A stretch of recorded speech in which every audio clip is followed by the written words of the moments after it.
Welcome to our channel movie lovers Adda. Upcoming movies యొక్క latest updates కోసం మా ఛానల్ని సబ్స్క్రైబ్ చేసుకోండి. ఇక లేట్ చేయకుండా వీడియోలోకి. సినిమాలు ఎప్పుడు దర్శకుడు మొదటగా ప్లాన్ చేసిన విధంగా కంప్లీట్ అవ్వవు. కథ మారచ్చు, హీరోయిన్ మారచ్చు, లేదంటే ఏకంగా హీరోనే చేంజ్ అవ్వచ్చు. హీరో చేంజ్ అవ్వడానికి చాలానే కారణాలు ఉంటాయి.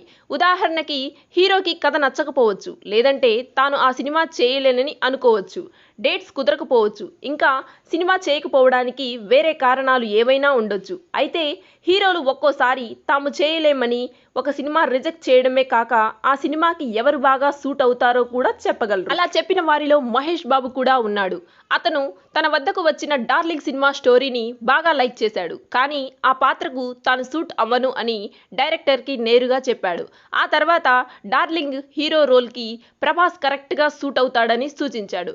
డైరెక్టర్ ఏ కరుణాకరన్ కూడా మహేష్ బాబుతో అంగీకరించి ప్రభాస్ని సంప్రదించాడు.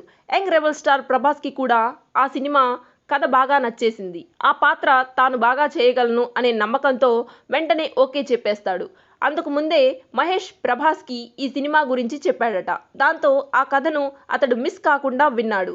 ఇందులో చాలా అద్భుతంగా నటించి ప్రేక్షకుల మన్ననలు పొందాడు. సుమారు 20 కోట్ల బడ్జెట్తో తెరకెక్కిన ఈ సినిమా బాక్సాఫీస్ వద్ద 55 కోట్లు వసూలు చేసి బ్లాక్ బాస్టర్ హిట్గా నిలిచింది. ఈ మూవీలో ప్రభాస్ చాలా హ్యాండ్సమ్గా కనిపించాడు. కొత్త హెయిర్ స్టైల్తో స్మార్ట్గా కనిపించి అమ్మాయిల హృదయాలను దోచేశాడు. నిజానికి ఈ సినిమా చేసిన తర్వాతే అతడిని అమ్మాయిలు డార్లింగ్ అని పిలవడం మొదలుపెట్టారు. ఆ సినిమాలో కాజల్ కూడా చాలా బాగా నటించింది.